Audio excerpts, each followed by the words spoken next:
Great, so welcome. We're going to be talking today about YouTube advertising. I'll get into who I am and everything else in just a sec.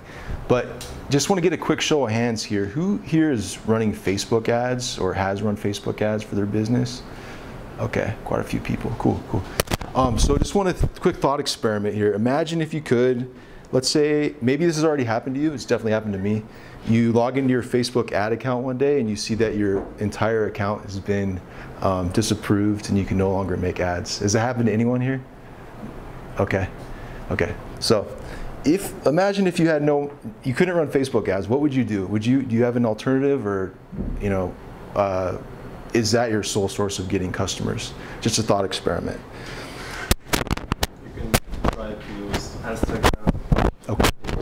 Blogs. Sure. Okay. Cool. Twitter account maybe. Fantastic. That also can work. And YouTube, if you have a feasible account. Right. Have too much people are visiting.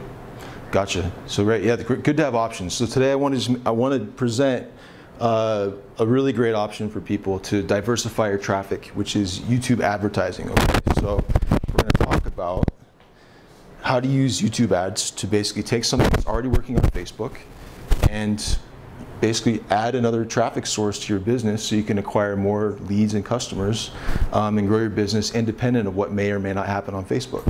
So about me, my name is Innonic. Terrible at Hungarian, so probably said my own name wrong. But I'm originally from Los Angeles, near Los Angeles. I live in Sweden. My company is California Creative Labs, and we manage around $800,000 a month on the YouTube platform. We also do some on Facebook and Google Display, but we're very heavy into YouTube right now. And we're making it a big focus. We made it a big focus over the last 12 to 18 months and having some great results. So I want to share with you guys some of what we're doing, some of what you can apply so that you can leave this presentation and start to test it with your own businesses and hopefully get some results. So let's just dive right on in. So anyone here sell e-commerce products? 1, 2, 3, 4, cool. All right. How about information products? Anyone? Okay, got a couple more people. Cool, cool. SaaS, anyone sell SaaS? Software as a service? Okay. These guys sell everything back there. Yeah. Awesome. And then I know, gentlemen, I spoke to you guys do live events, so that's cool. This stuff also works for live events, but so this is basically how to take something that's already working on Facebook or another traffic source and transpose it over to YouTube, step by step. So this is at a high level what we're going to talk about looks like, basically. And I don't know if this looks complicated or not complicated, whatever, but we'll get into each of these little pieces as we move through our talk today. And just so you know, I can send you guys slides. If you want slides, I'll show you how to get the slides at the end of this talk. So no need to take notes frantically if you don't want to.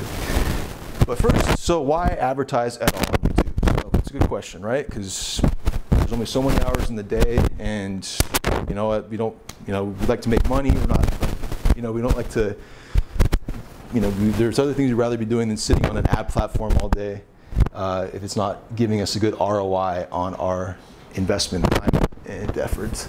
So one of the biggest things is, if you guys have noticed, those of you who are running Facebook ads, has it gotten cheaper or more expensive to run Facebook ads over the last year, would you say? Like looking at, you look at your little Facebook ad interface from June 2018, what are your cost per clicks, your CPMs, everything else then versus now? If you were to look at that, just go home and look at it. It's pretty interesting.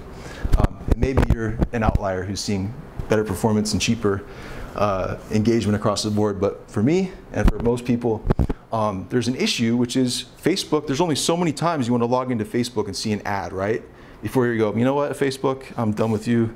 I want to use something else to engage with my friends and family. So Facebook has an ad inventory issue. This does not exist on YouTube.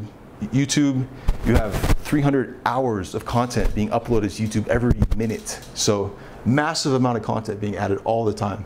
Average session time on YouTube is 40 minutes, believe it or not. So people spend a ton of time on YouTube. They get really deep. And there's all sorts of niche videos being uploaded constantly. So someone who likes to weave baskets underwater. You probably have some video on there. We have a client who teaches people how to speak Welsh, like a very obscure language. There's a ton of video content on there that we're advertising on. So there's all sorts of niche topics on YouTube to advertise on. There's mass market topics, all sorts of stuff, and it's an entirely different ad landscape from Facebook. Audience targeting. So how many of you have a Gmail account? Anyone have a Gmail account here? Okay, cool. Yeah, I mean, we all do, right? So as long as you're logged into your Gmail account, Google is tracking what you're searching for via Google, what sites you're visiting, and it's aggregating all this information into a ton of data points that tell you predictively what you're going to do, what you're going to buy, what you're going to be interested into. And as an advertiser, we have access to all that information. And I'll get into some of the practicalities of that in just a second. So amazing audience targeting on Google, not to mention geo-targeting, everything else.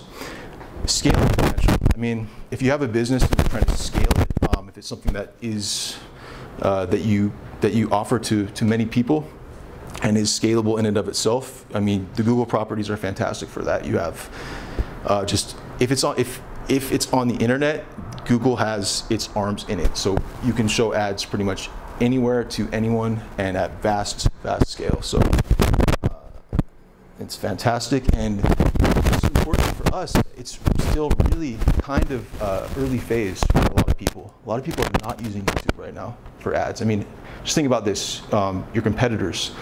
Which of your competitors are using Facebook right now? If you guys just think in your heads, okay, do I have any competitors? Are they using Facebook? Ask yourself that, and then ask yourself the next question, which is, how many of my competitors are effectively using YouTube ads? I don't know. For most people, not many. So it's still massively underutilized, and there's just a tremendous amount of opportunity there. So, oh, I jumped my own question there. So anyways, all right, so we just get right into it. So we'll get started and show you guys how to actually dive in. And side note, sorry for my poor PowerPoint skills. It's not my strong suit, but just thought I'd be really clear and minimum bells and whistles here, just straight to the content. So first thing we're going to look at is tracking, right? We want to be able to see whatever activity we have on ads, what results are we getting out of that, right?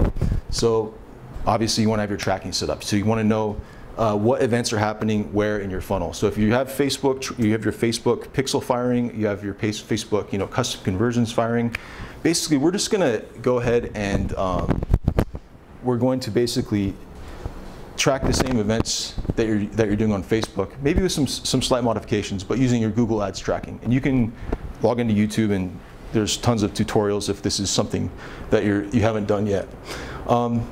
So that's really the first step, is to set up your conversion tracking with like Tag Manager and Analytics and Google, like the Google Ads pixel as well, the global site tag, and then the actual conversions tags.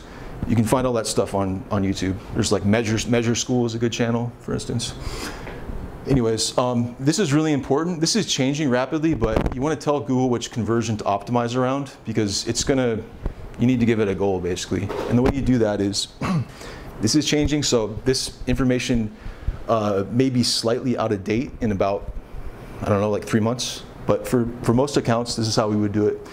In the conversions channel, you want to select the conversion you want to optimize for in that campaign and say including conversions. And then anything else you want it to not include in the conversions, and that will tell Google optimize for that specific conversion. So again, don't want to, if I'm diving in too deep on this stuff here, just go to YouTube and you can see all kinds of tutorials on how to set this specific stuff up. But these are the important points on tracking. So mirror your Facebook tracking, tell Google which conversion to optimize around, and then make sure you have Google Ads global site tag. So this will help you set up your remarketing audiences and make sure you capture everyone who's visiting. The other thing is in terms of what event you're optimizing for. Basically, like, okay, so who sells a SaaS product here? Okay, so someone just yell out, what's your goal for your marketing? Like, you're trying to get like a trial subscription? Okay, trial, right. So how much, like, just ballpark, what does it cost to get a trial? $10. $20, okay, great. So you could optimize for a trial conversion at $20, or you could optimize, like, let's say you go up the funnel a little bit more, let's say you're starting out, you're trying to feed Google some good data, you can optimize for like an add to cart, right? Or if you know in analytics, like, okay, people who spend 3 minutes on my landing page are more likely to convert, you can optimize for this with like firing a, like a view content or a, like a, or other non-purchase conversion via like a, a Google Tag Manager timer. The point is, when we start to run campaigns, we don't have any data. A lot of times we'll optimize for up funnel events that we've seen correlate with down funnel performance, basically. So this is something you can do, and you can optimize your campaigns around that. The idea is just thinking about your business and your acquisition in terms of micro conversions. Just being open to that, especially if you're like a $1,000. If you're selling a Tesla, right? It's hard to optimize for the actual sale of a Tesla unless you're spending $1 billion a day, right? So this is just something to consider when you're thinking about setting up your tracking. So basically, we got our tracking funnel in place, and then now we got to think about, okay, who are we going to show our ads to, right? So on YouTube, there's a ton of great ways to target people. Placements, which are specific channels and videos. If they allow ads in that specific video, which most do, you can show your ads like SaaS. Who are your competitors, let's say? You mean company names? Yeah, just like a company name. Like Private or Optimonster. Okay, Optimonster. So you can show, like, let's say there's an Optimonster tutorial video, right? You can show your ad on that tutorial video. So basically, someone's searching for they're an Optimonster customer. They're a little unhappy because they are having some issues, changing something in the interface. They search for it on YouTube, and then boom, there goes your ad right in front. Hey, try our stuff for $1 or whatever. So really, you have the ability to be really tightly targeted. So getting a little bit further out in terms of, specific to a little bit broader, keywords. So you can search for keywords like, so let's say, okay, another business. Who's got another business they can share with us here? Just raise your hand. Live events. So what are people interested in who usually come to your events? Alcohol. All right, like party, like having it, like we're at a party in Debrecen, right? So they're searching for that on Google. We can show your videos in front of those people, right? They're searching for where to party in Debrecen, where to drink in Debrecen. Boom, up comes your video saying, hey, July 12th, we got this great event, check it out, right? So you can use keywords for your targeting. Basically, like I said, if you are logged into Gmail, or even, your behavior on the internet is tracked by Google. So anything you're searching for is going to show up and inform what ads you're shown. So we can utilize that as marketers. So this is getting a little bit more broad. Custom affinity audiences. You can create these with, basically it's equivalent to being able to drop a retargeting pixel on your competitor's website. So it's like Optimonster. Let's say you want to target people who are Optimonster customers. So you go, all right, I'm going to build a custom affinity audience around Optimonster. Similar to people who visited optimonster.com, people who have actually searched for it. So you can include keywords in this. So it's specific. It's a little bit broader than keywords, but it's still very, very pretty targeted.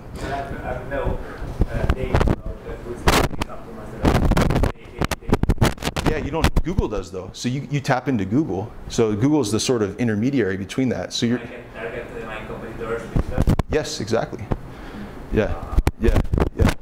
So that's another option. So again, anyone who has analytics and stuff on your site, you'll be able to create custom affinity audiences around visitors to that site, basically similar to that. So it's not just like putting a remarketing pixel, but it's in the ballpark of that. And keywords, absolutely, if they're searching for it, like that's information that you're able to utilize. And then in-market audiences, these are people who are in the research phase of the buying cycle for a specific type of product. And these ones are amazing. You can see like in-market people who are looking for buying a Toyota, or people who are looking for like SEO and digital marketing services. Like you can target all these people in market audiences. I forget how many there are. They're constantly adding to this list, and I'll show you a couple examples in a moment. But they're extremely powerful, and they're super they're scalable. You can spend like thousands of dollars a day on these profitably. And affinity audiences, I think there are 100 of them, but basically they're very, very broad. So if you have something that's working in this range and you want to really scale it to the moon, I mean, you can turn on these audiences too and get really crazy. But these are just our targeting options, and as you can see, there's a lot that we got to work with. But if you have analytics installed, anyone have Google Analytics installed on their websites here? Okay, right, a lot of people. So if you have analytics installed, and if you have, like, let's say you have e-commerce installed as well, so you're like logging goals and stuff as well, you can see actually right now, you can log into your Google Analytics account after this presentation, and you can actually see which in-market audiences are converting best. So you will know which audiences actually to test straight out of the gate. All right, so I'm going to show you how to do that in a sec. Even if you've never spent a cent on Google traffic, this is all you need to have is your analytics account set up. So basically, what you want to do is, this is the broad. We're going to look at what audience to target first, and then we'll get into how to break down into the demographic device segments in a sec. But basically, I mean, this is just an example. Like, if you, let's say you sell watches, right? So you can actually target people who are looking to buy watches. Like, there's super specific stuff, and it's broad. Like, you can spend a lot profitably per day on that particular one, and on most of these. But anyways, this is how you actually access this information. So you go into analytics, click on the audience tab on the side, click on interests, click on in-market segments, and then you'll see something like this.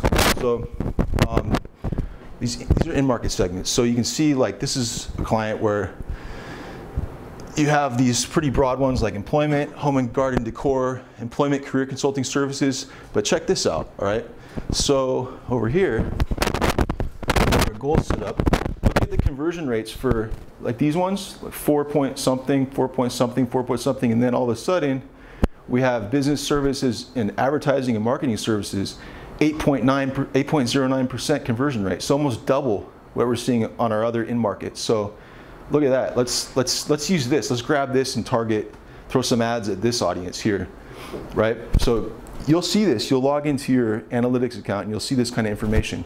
Even if you don't have this stuff set up here, like let's say you don't have revenue, you don't have your e-commerce linked up, check it out. Look at your average session duration, right? So even this is 245 versus like 214, 224, 212.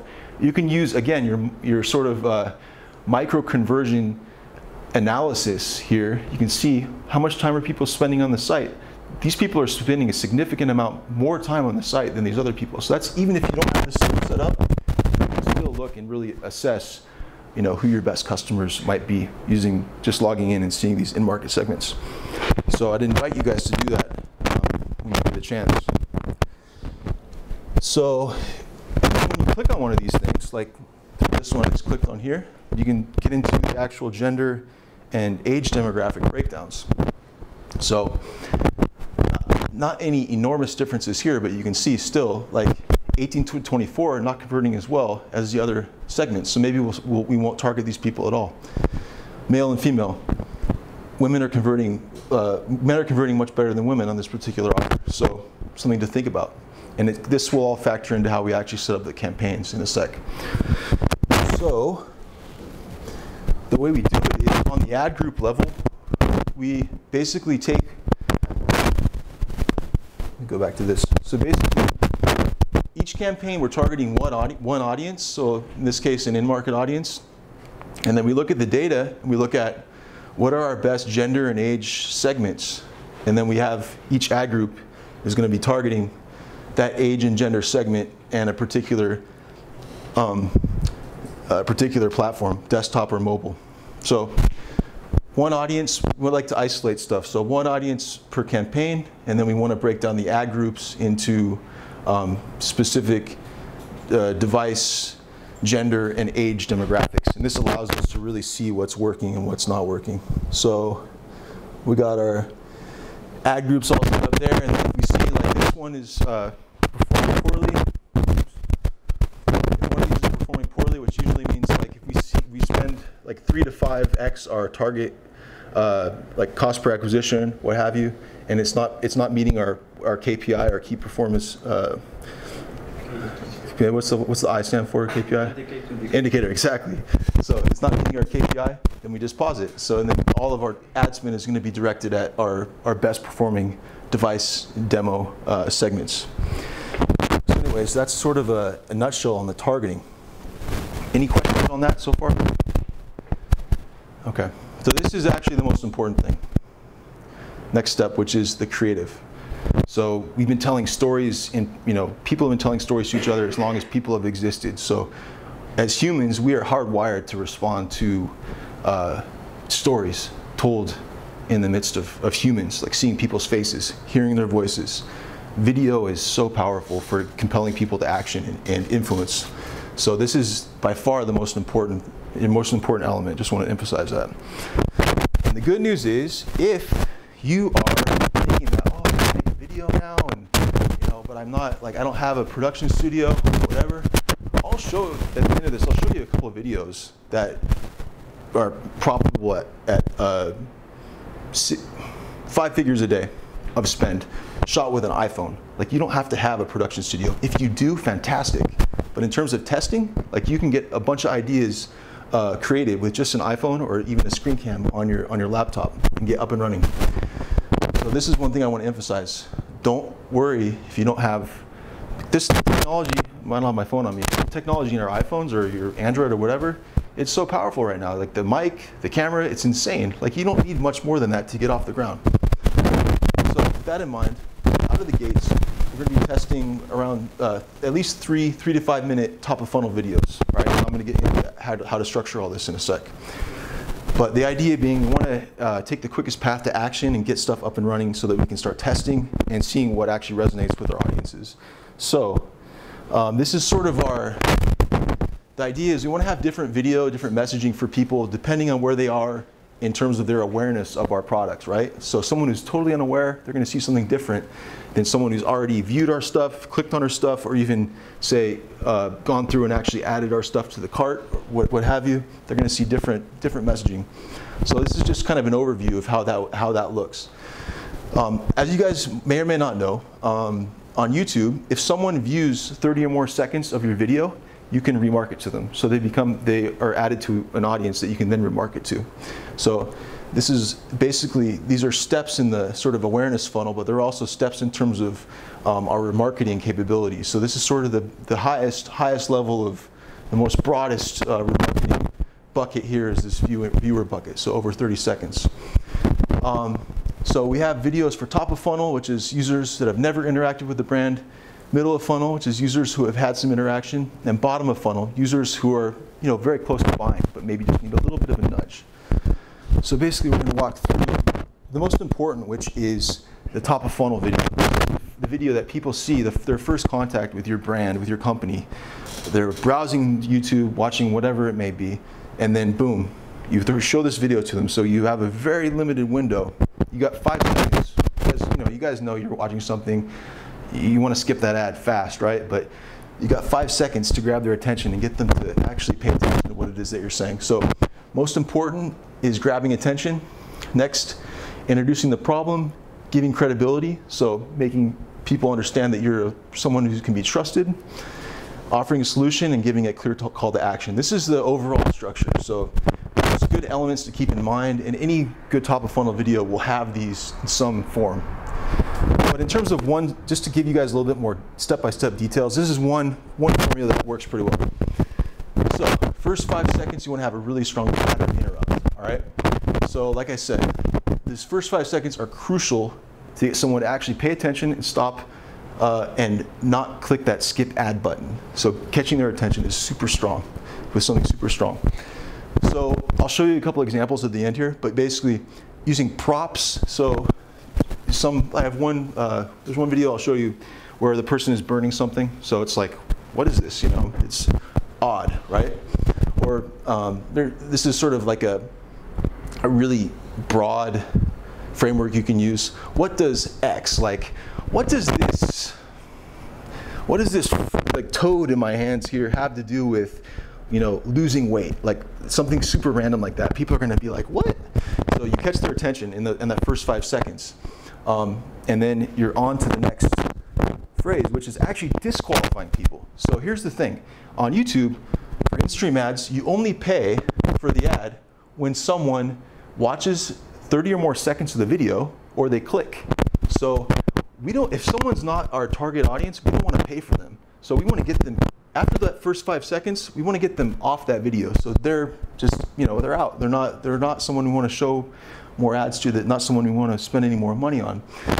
So to drive down our cost per click and cost per acquisition, we want to eliminate as many non-relevant people as possible in the first 30 seconds after that first 5 seconds. So just think about your audience here. So can anyone relate to this? Like, you have consistent pattern of people buying your product or signing up for a trial. Do you have trials? Do you have people, do you have like, who is your almost a good fit but not a good fit customer? Someone who keep like an avatar, someone who keeps signing up but they're just not a good fit and they don't end up actually becoming a long-term customer.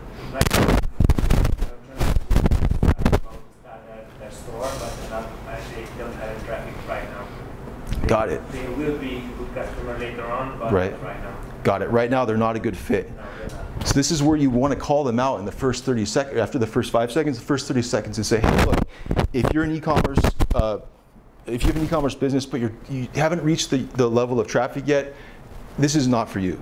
But if you are getting consistent traffic to your site, then you're going to want to pay attention, because I'm going to show you how to, you know, increase your conversion rate by 2x on this video. You get what I'm saying? So there's like a disqualification there where you're getting people who are not a good fit to go, yeah, I guess this isn't a good fit for me. I'm just going to skip, right? So this is key. So we just went through this, how to disqualify. Basically, that's the approach.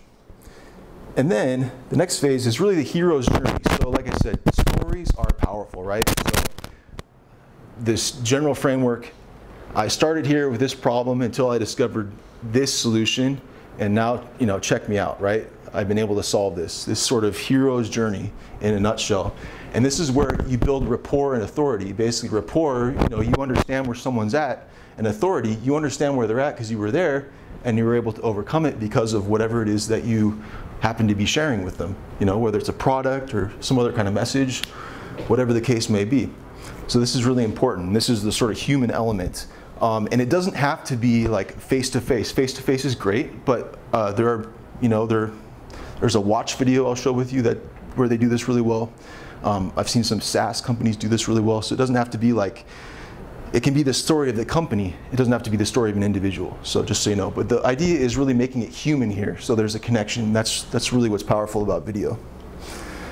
Social proof. So this is basically where you're showing credibility by demonstrating social proof. So other people who have used this approach that you're sharing to achieve success, showing authority sites who have mentioned your stuff, etc. This is just further building up whatever it is that you're offering and saying, hey, this is legit. This is not some kind of scam. This is extremely important also. And then at the end of the video, we don't want to just get people's interest and then, you know, they get a text or something and they lose their attention for 2 seconds and the video ends.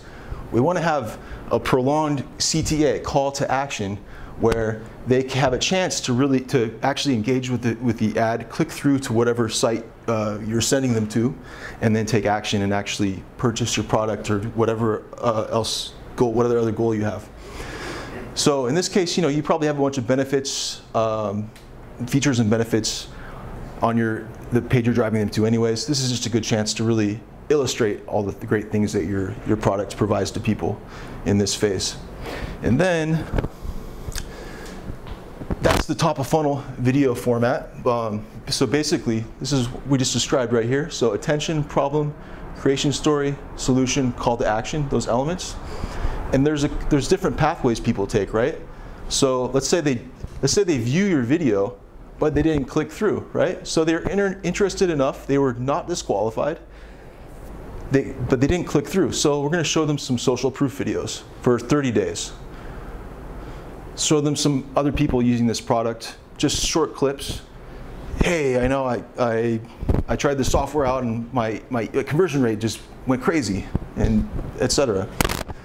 And then, you know, once they click through, then they're kind of back in our deeper retargeting sequences. Let's say someone clicked through, but they didn't actually add our product to the cart or buy. We're going to show them some social proof videos, first 14 days, some more review videos over the next little sequence, sort of reviews, more in-depth sort of exposés on what people are doing with whatever it is that you're selling. And then deeper in the funnel, so like 30 to 45 days, we might even show them like what's called a fence jumper video, which is like an amazing offer. So I don't know, you could do this early too. So this doesn't have to be here. This could even be like, let's say they clicked and didn't buy, you show them this straight away. Sometimes we'll put these here for add to cart, where it's like, hey, you want to do it for $1 or try it for free, whatever, some like amazing offer, show that to them straight away. So the point is basically just giving them, hooking them in different ways and sort of whatever gap they have in belief about what it is that you're offering, filling it in with, you know, okay, social proof, it's legit. Or maybe money's an issue right now. Okay, well here's a great offer. You can try it out, and then like for the e-commerce, for the pop-up stuff, maybe you'll make that money back quick with this new tool, right? Deeper in the funnel, we also add in product reminder videos. So like for selling like, just coming back to watches, but you know, maybe like just a quick 1-minute video just showing a beautiful watch, right? Or maybe like for software, showing some really cool, unique feature that you guys just came out with and just popping it in front of people, just getting their mind going. And then also hitting them with the fence jumper videos to push them over the edge. So anyways, this is kind of the overall framework. Basically the idea is we get people in with this video here, and again, we're testing multiple versions of this. But once they're in the system, then they're seeing just different angles, and they're going to become more and more familiar with what it is that we offer. So that's the sort of general structure for all the video stuff. Anyone got any questions on any of the stuff we talked about for creative? Anything? I'm just wondering, we do mostly B2B, and in B2C, I mean, it makes sense to just target the demographics and segments.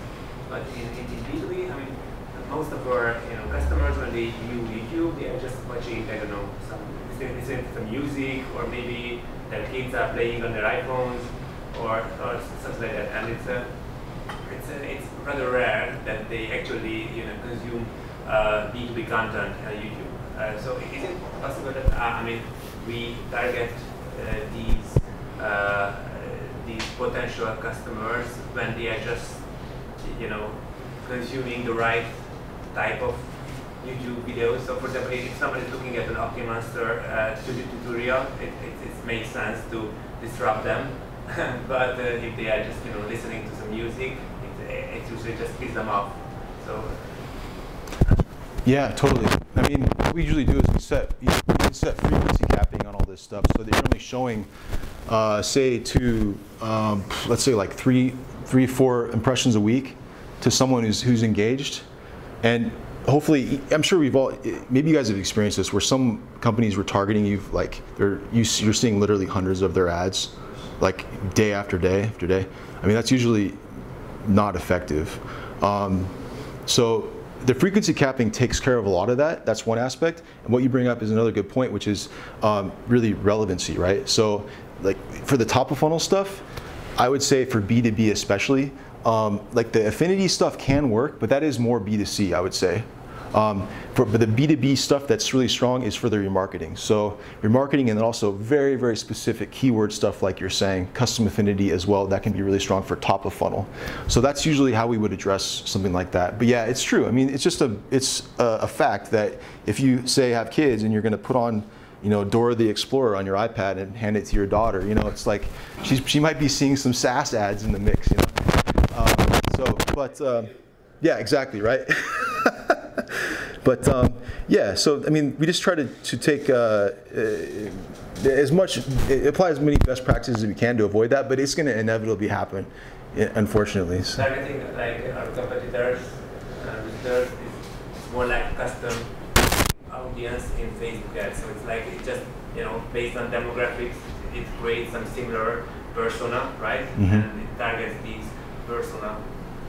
Yeah, right? Exactly. And what I'm talking about right now is really for getting started with this platform, but once you get in, you spent over $50,000 on the platform and you have a dedicated rep, a Google rep, you can actually do essentially what like lookalike audiences are on Facebook.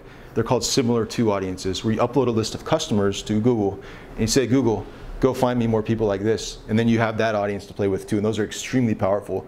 I didn't mention them just because it's more of like I just want to give people that first step into the Google Ads platform with YouTube, but as you scale on the platform, this is a whole other massively powerful audience tool that you have. So, yeah. I guess they will cancel this limit very soon. I mean, it doesn't make much sense for them just opening it up. They had it was available to everyone until I think it was about like a year and a half ago, and they cut it off. So I don't know what their plans are, to be honest, but that's just where it stands now. But yeah, it does make a lot of sense. More results, more marketing dollars spent, everything. Yeah. So anyone else have any questions on this particular phase, the creative phase? Yeah. When it comes to YouTube and like the YouTube ads, which is usually, sometimes if you have a video that is longer than 20 minutes, they will have like 2 or 3 videos of like ads in between. And sometimes in the starter or something, do you have like the flexibility on control when your video will be in the video itself? And for example, if there is a person who's watching, let's say, Dora the Explorer, and like he's in episode 3 or something, and in episode 1 you already showed him the ad, and you don't really want to show it again. Do you have also that flexibility of cutting it off? And the third thing is, if for example someone have been watching YouTube for so long and they have been engaged to so many ads, and at this point they're not really going to be engaged with any ad, is there any opportunity, any choice to know if that person already saw all of these ads and I don't really want to show my ad to it? Yeah, so first thing is, I forgot to mention this applies to your question too. You can exclude channels and videos. So you could do like, kids video channels or whatever. You could exclude that. For in the first instance you brought up Dora the Explorer. So sorry, like you had 4 questions, I think.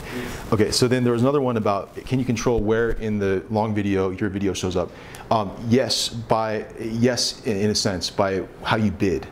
So whatever, if you bid higher, let's say we're going to do this in a sec, but you're bidding per view or per action.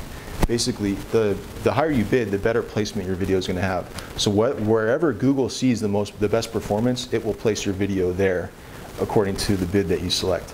The third thing I think you brought up was talking about sequencing. So yes, you can do video sequences. So let's say you have like 10 videos you want to show people in a specific order. You can make sure that you show them video 1, and then once they see that first video, they see video 2 and video 3, and we do this like on to like 10, 11, 12 sometimes videos all in a row, so that people will kind of be led through a journey of maybe short snippets of whatever it is, whatever journey you want to lead them on, right? And then the last thing you brought up was about just not wanting to bother people if they haven't engaged, and we definitely do that with the frequency capping. So especially for cold traffic, if someone doesn't engage, which is top of funnel, right, it's totally fresh to your company, if someone doesn't engage within, I think what our standard practice right now is we do 2 impressions a month on the top of funnel. So if someone sees 2 impressions of our ad to the top of funnel ad in a month, and they don't view, then they're not going to see anything else. So basically, we're just like on to the next person. Basically, we're not going to, if they don't show that this first level of engagement, we're not going to bother them anymore. Essentially. So does that make sense? Yeah. Okay. Does that answer your questions? Okay. Cool. Awesome. All right. So next thing is just kind of the broad strokes of how to set up campaigns. All right. So we went through a few of those things so far. So we want to isolate as much as possible. So because if we're running to a bunch of stuff, it can be difficult to identify exactly what's working. So what we try to do is 1 audience per campaign, all right? And then, like I showed you here, ad groups should be segmented by device, age, and gender. So like mobile, men 25 to 35, and so forth. This allows you to really identify obviously the audience within the demographic device segments that are working best. So we'll usually put like anywhere between like 3 to 5 videos in an ad group. And then adjust accordingly based on the performance we're seeing. And this is important here. So when you're just getting started and Google does not have any data for you, we usually will run cost per view bidding, which is basically saying, okay, I want to bid per view, right? So we'll use lower cost per view bid, so 3 to 4 cents US for broader targeting like in-market and affinity audiences, and then higher cost per view bids because they're more targeted for tighter targeting like topics, keywords, placements. And then for marketing, we can bid 20 cents, sometimes even up to like, we've done $1 before. Basically, this is per view, so to get someone to watch 30 seconds of your video. So this is the general settings out of the gate. Now, also you can start with CPA, cost per acquisition bidding, out of the gate as well. Usually, if you don't have any data to feed Google, you won't see. You often won't see any of the ads being delivered. So this is a way to actually get traffic running to your ads straight away. And then as you see the data coming back on in terms of what we're paying per lead, per purchase, whatever, then you can start using that to inform the CPA bidding campaigns that you launch. And sometimes we'll keep running these. Sometimes these keep performing really well. But this is how to get started with the campaigns set up there. And then just in terms of optimization, some kind of big metrics, right? So we're looking for basically on cold traffic, we're looking for at least 1% or greater click-through rate. This means that there's decent engagement with your video. That's workable. You can work with that. So that's the big picture click-through rate metric we're looking for. And then, just orienting around your cost per acquisition, we'll start, I think I mentioned this earlier, we'll start cutting at the ad group level, so age, gender, device. After they spent around 2 to 3 times whatever our target CPA is, we'll cut it if it's not up to the KPI that we want. So this is big picture optimization. And then scaling. So let's say you have something working. So what do you do? All right. So just in terms of increasing budgets, so we can scale 10 to 20% per day is a good rule of thumb. Sometimes more, but this is a solid, healthy way to scale. And then once you have enough conversions, this is what I was talking about earlier. So like 200 to 300 conversions, you can launch cost per acquisition bid campaigns where you're basically saying, hey Google, I don't want to pay more than $10 for a trial or like a sign up for my event or whatever. Go out and find me people that are going to meet that criteria, and then it does that. So once you have that data, you can feed Google and it'll go out there and get that. And again, if you don't have like all the purchase data, but you have like the add to cart data, I showed you guys that earlier, but basically, you can go up the funnel and say, I want to bid $2.50 for someone spending 30 seconds on my landing page, because that correlates to your purchase, let's say. So you can bid on that stuff too. And basically, always test new audiences, keep adding new creatives to the top of the funnel.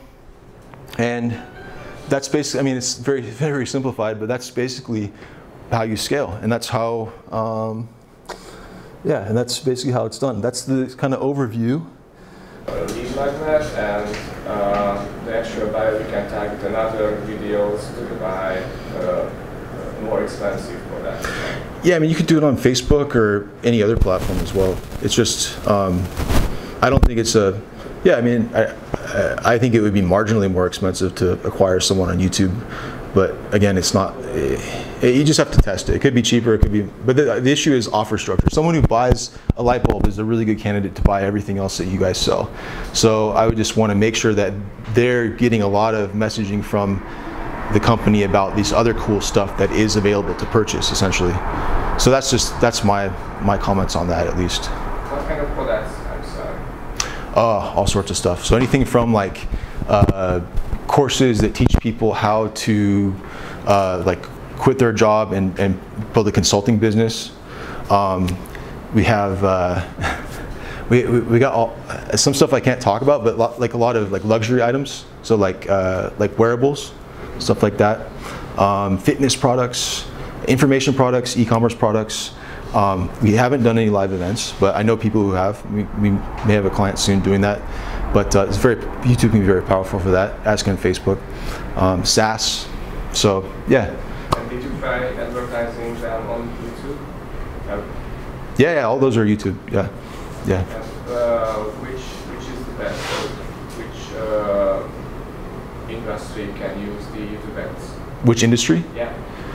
If you can, here's the thing, here's the rule of thumb. If you can sell it with a story, you can sell it on YouTube. YouTube's a very effective platform. If you're selling like a fidget spinner, remember those fidget spinners that people had? You can't really sell it on YouTube. Or you could, but I mean, I'm sure people are doing it, but it's not like, you're not leveraging the power of video. Where you have someone The thing about YouTube is you have, again, you have someone who's there engaged with the video, usually a lot of times an aspirational video, wanting to change their life, for instance, or build a business, or like improve their relationships, or even just like goofing off and watching funny cat videos. But the point is they're engaged and absorbed in this video platform. And if you can catch their attention, the mindset they're already in is very receptive to stories. So that's really what you want to take advantage of.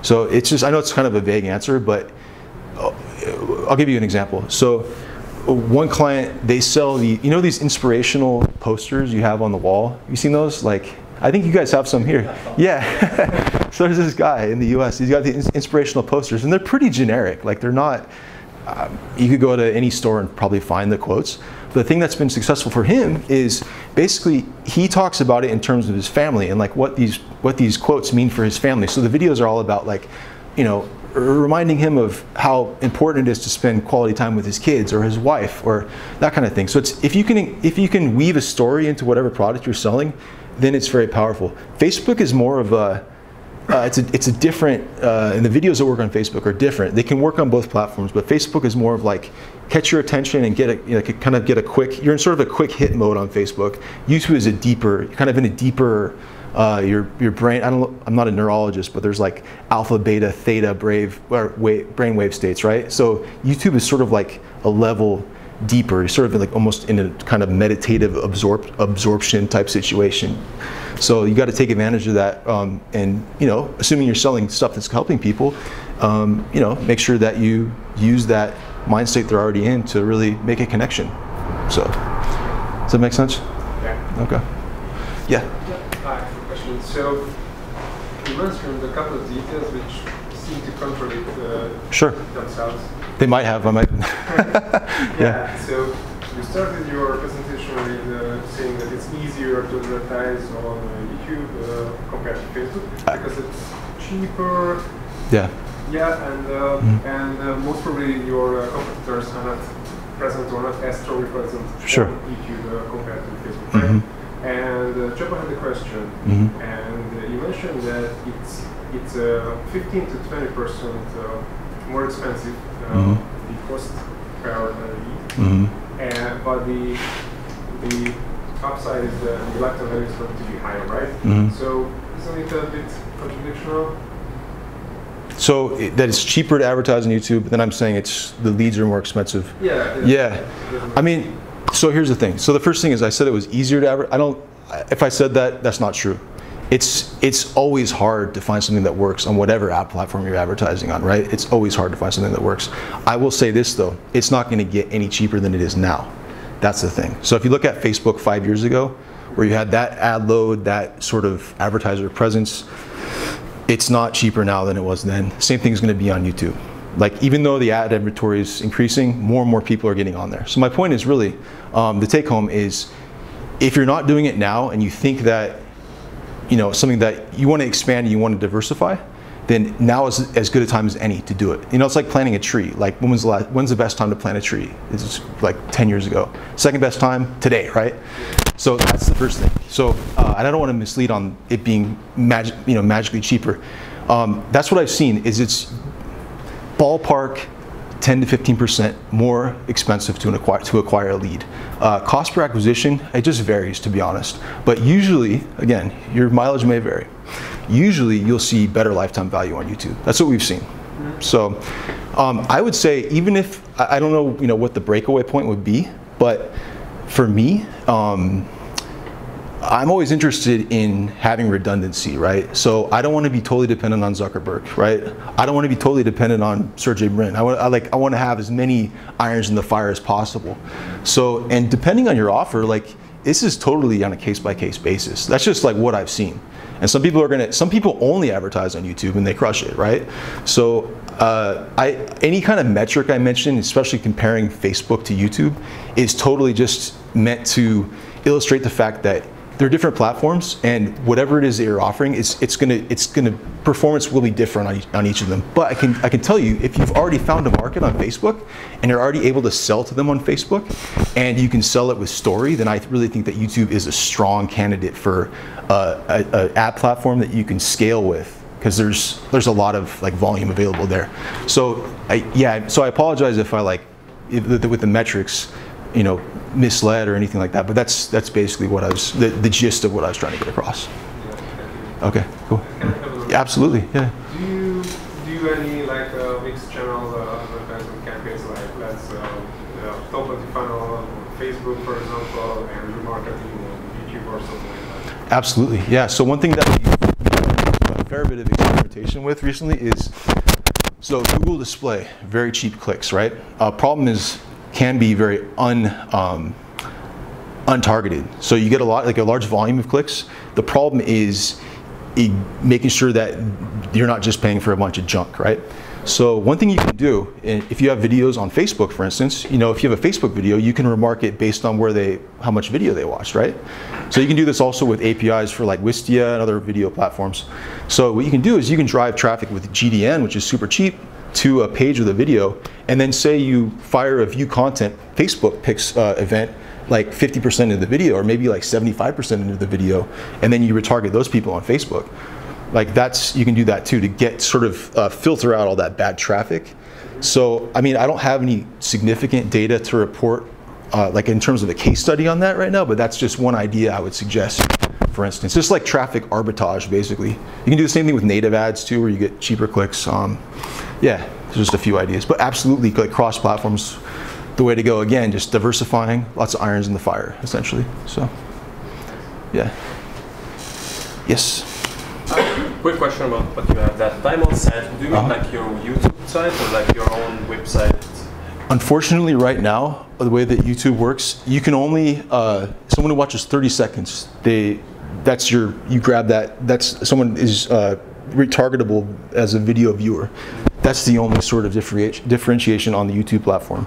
Time on site, this would be actually on the website. So wherever you're sending them to, maybe this time on site is, you know, maybe this is like 3 or 4 pages deep into your funnel.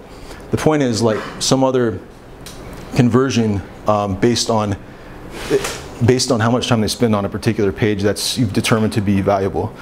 So, and maybe you don't even have this. Like, this is just an example to show that, you know, thinking in terms of micro conversions, especially if you have like a really high ticket offer where you have a high cost per acquisition. Does that make sense? Yeah. Okay. Actually, I have a second question to follow up.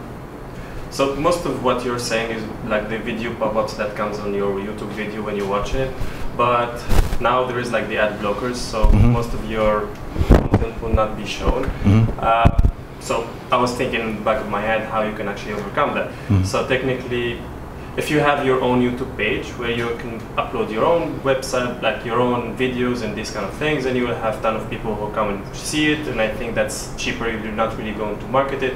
But my question is, for example, is there a way to, let's say I'm searching for some underground music, and the second thing that shows up on the next video will be something that is related to mine. Is there any way I can actually control that video to be mine? That is like, let's say I'm watching like Johnny Cash music, like country music, and I have a video that I'm selling a country music festival or something, and I want the next video to be mine, where actually it starts with that kind of music or something, that instead of using the pop-up ads, I can actually just make use of the flow of YouTube itself.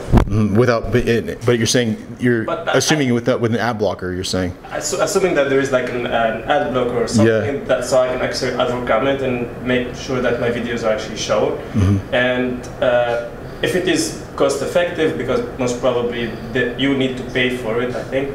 So is there any way to do that? Well, if the person was using an ad blocker, I don't think that there would be a way to show an advertisement in that flow. Not an ad itself, but like it's a YouTube video itself. Right. So it's like, because in ad blocker you can still see the videos. Right. But like, for example, it's discovery, a category or something that you actually can match this video to yours. Right. So you can actually overcome these difficulties, so you can actually win more people. Yeah, I mean, I guess the question is how. I actually don't know the answer to your question, given that you bring in the complexity of an ad blocker. So, because my answer would, I can, if you want, I can look into it more, but basically my answer at this point would be, you have to have some very strong organic content to to make that seamless transition. If people are using ad blockers, and that's your concern. Otherwise, you can do like discovery ads, which we didn't talk about here, and we don't really specialize in at this point. It's kind of like a nice sort of secondary stream. But if someone's using an ad blocker, then that eliminates our options in terms of ads, right? So then that means you want to have a strong organic YouTube presence, keyword optimized and everything else, so that whatever type of video that you want to show your video after, it makes sense. There's sort of like there's some kind of congruence there between the two. So I mean that's my but I'm not a YouTube SEO expert either. I know a little bit about it, but given that you mentioned the ad blocker thing, that would be my best guess. Sorry, I don't have a specific answer for you on that. Yeah. Anyone else have any questions or anything?